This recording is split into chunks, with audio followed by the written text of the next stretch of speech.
लेकिन पीड़ा जनस्यापि च देवकृत्ये, देवताओं को पीड़ा हो रही, देवताओं को कष्ट हो रहा है कि भोले बाबा शीघ्रातिशीघ्र संतान हो और हमारे कष्ट तारकासुर का वध हो, हमारे कष्ट दूर हो। तो देवता बड़े परेशान हैं और महाराज भगवान शिव मैया पार्वती के संग आज देवताओं की पीड़ा को भगवान शिव ने जाना। मैया पार्वती और भगवान शिव जैसे ही आज कंदरा में भगवान शिव मैया पार्वती के संग में थे, उसी समय बाहर देवताओं ने आकर के आवाज लगाई, और जैसे ही आवाज लगाई तो भगवान शिव का जो अमोघ अंश है, वो अमोघ अंश मां भगवती पार्वती को न प्राप्त होकर के आकाश में ही छूट गया। जैसे ही वो आकाश में छूटा, पार्वती जी को क्रोध आ गया। पार्वती जी ने देवताओं को श्राप दे दिया कि हे देवता, तुम अपने स्वार्थ के वशीभूत होकर के असमय शिव को और शिवा को पीड़ा दे रहे हो। जाओ, मैं तुम्हें श्राप देती हूं कि तुम्हारी जितनी देव्यांगनाएं हैं किसी को संतान ना हो।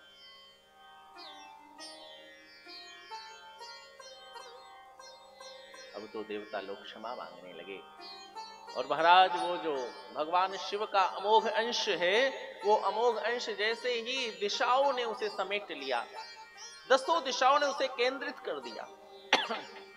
गुरुत्वाकर्षण का उस पर प्रभाव नहीं, भूमि पर वो आ नहीं रहा, लेकिन प्रकृति में विक्षेद होने लगा। और जब प्रकृति में विक्षेद होने लगा, प्रकृति नष्ट होने लगी, तो महाराज उसी क्षण अग्निदेव को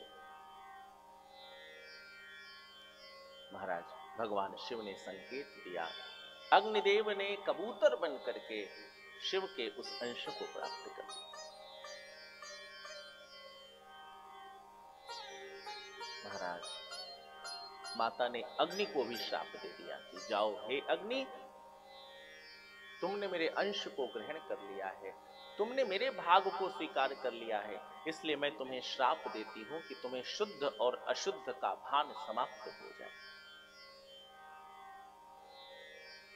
अब तो महाराज अग्निदेव ने भी उस शिव के तेज को समाहित रखने की चेष्टा तो की, लेकिन उस शिव के तेज को महाराज वो समाहित नहीं कर पाए, और महाराज वो उसे हिमालय के ऊपर जाकर के उस तेज को छोड़ देते। हिमालय से वह तेज धीरे धीरे शिव का अंश नष्ट नहीं होता, नीचे आने लगा, और भगवती गंगा के पार्श्व में जो सरकंडे का वन था, उस सरकंडे के वन में जाकर के वहां भगवान शिव का अंश सुरक्षित हो गया। और इधर सप्तऋषियों की जो 7 पत्नियां हैं, उसमें अरुंधति जी को छोड़कर, वशिष्ठ की पत्नी को छोड़कर के जो 6 पत्नियां हैं, वो माघ के मास में गंगा स्नान करने के लिए उस कैलाश पर गईं, गंगा स्नान कर रही थीं, और उन्हें ये आशीर्वाद था, उन्हें ये वरदान था कि जब माघ मास में प्रातःकालीन वेला में तुम गंगा स्नान करोगी तो तुम्हें पुत्र की प्राप्ति होगी। तो 6 की 6 वो कृत्तिकाएं, 6 की 6 वो ऋषपत्नियां, 6 की 6 वो आदिशक्तियां, वो भगवती आज जो है उस स्थान पर। मैं भगवती क्यों कह रहा हूं? यद्यपि हर स्त्री भगवती है, लेकिन जिसने खड़ानंद जी को अपने गर्भ में धारण किया हो, वो तो भगवती ही हो सकती है, वो तो पार्वती ही हो सकती है। तो ये सब भगवती। और महाराज ये इन्होंने उस जल का आचमन किया। जैसे ही गंगा के जल का आचमन किया तो वह सरकंडे में फंसा हुआ जो शिव का अंश था, वो गंगा के जल में विलीन था, और उसे 6 ऋषि पत्नियों ने जब आचमन कर लिया तो 6 की 6 शिव के अंश से वशीभूत हो गई, उनके गर्भ में शिव का अंश आ गया। सप्तऋषियों ने ध्यान से देखा तो पता चला कि हमारे घर में, हमारे जीवन में, हमारी पत्नी के गर्भ में शिव का अंश है।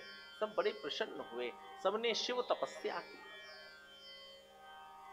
लेकिन शिव के अंश में इतनी शक्ति थी, इतनी सामर्थ्य थी कि शिव के अंश को वो स्वीकार नहीं कर पाई।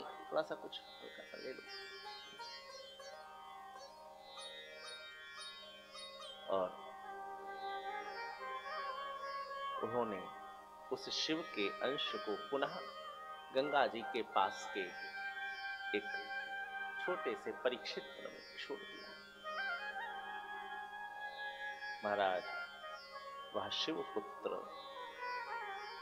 6 स्त्रियों के द्वारा उसका पोषण हुआ था। 6 मुख थे उसके, वो एकीकृत हो गया, एक में ही उसका 6 मुख, और वहीं से भगवान नारायण की उत्पत्ति हुई,